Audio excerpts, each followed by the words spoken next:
विधायक दल की बैठक थी और स्वाभाविक है कि नव वर्ष 2024 का आगाज़ हुआ है तो एक नया उत्साह सब में है। नए उत्साह के साथ फील्ड में पहले भी काम कर रहे हैं और ज़रा नए उत्साह के साथ काम करेंगे।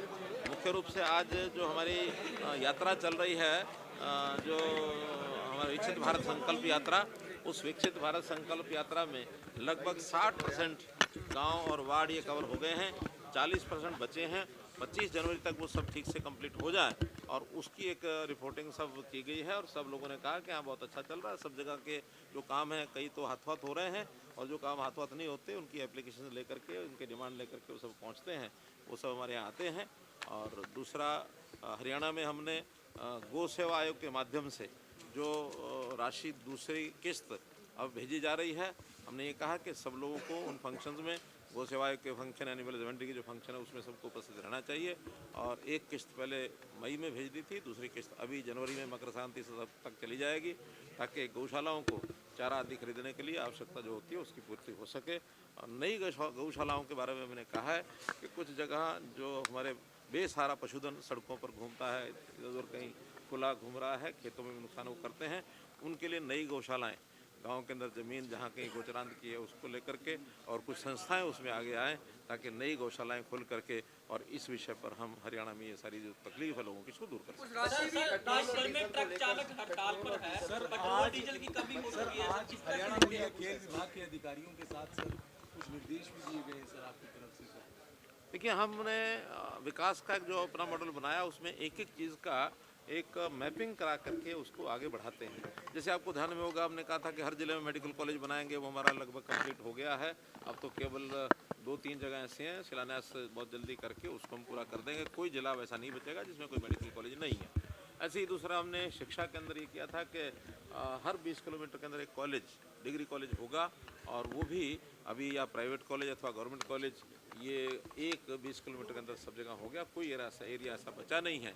कुछ लोगों की उसमें ये था कि गवर्नमेंट कॉलेज की बजाय प्राइवेट कॉलेज हैं, उस प्राइवेट कॉलेज को भी पिछले दिनों मैंने कह दिया था, लड़कियों की शिक्षा 1,80,000 रुपये तक की इनकम की जो हमारी कैटेगरी है उसमें सब लड़कियों की शिक्षा फ्री रहेगी। 1,80 से 3 लाख तक उन बच्चियों को आधी फीस देनी पड़ेगी ताकि कोई बच्ची ऐसी नहीं हो जिसको फीस दे के पढ़ाई करनी पड़े। तो जहाँ गवर्नमेंट कॉलेज नहीं है वहाँ प्राइवेट कॉलेज से इस बात की हमने आपूर्ति कर दी है।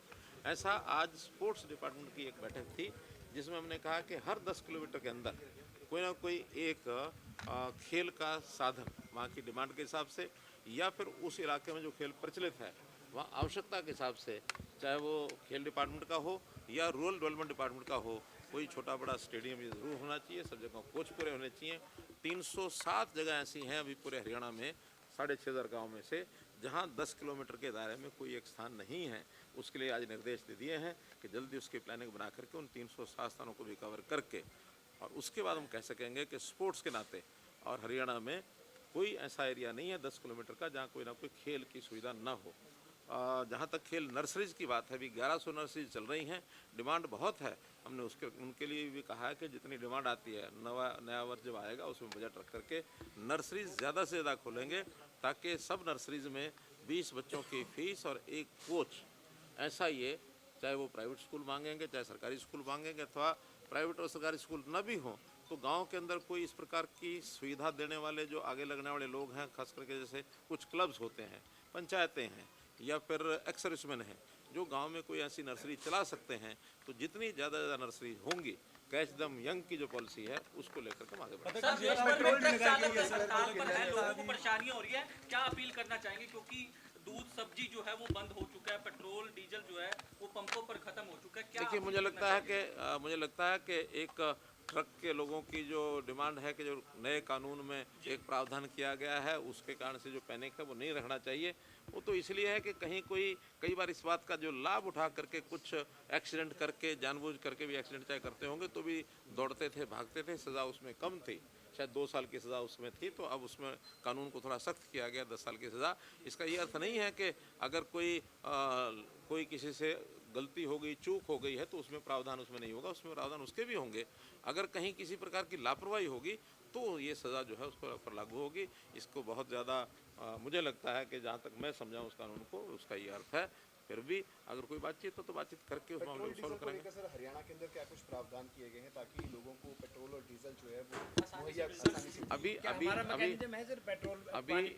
आज रात को बैठ करके हम समीक्षा करेंगे कि इसकी कितनी समस्या है, उसका कोई ना कोई हल तो हर एक चीज़ का निकलता है। अगर पेट्रोल डीजल की भी कोई कमी आएगी तो उसको पूरा करने के लिए प्रावधान किया जाएगा। सर एक गेस्ट टीचर पे लाठीचार्ज किया गया, भूपेंद्र हुड्डा कह रहे हैं ये सरकार लाठी डंडों से चला रही है। भूपेंद्र हुड्डा क्या करें क्या नहीं कह रहे हैं, मुझे तो इतना पता है कि जिन गेस्ट टीचर्स को उनकी नौकरी के बारे में लाले पड़े हुए थे और घूम रहे थे, उस समय इन्होंने कभी भी उनकी चिंता नहीं की। और हमने, Haryana is the first state कि ऐसे जो आउटसोर्सिंग के लोग थे, गेस्ट टीचर्स थे, उनको 58 साल तक की नौकरी पक्की की है। तो नौकरी पक्की करने देने का काम हमने किया।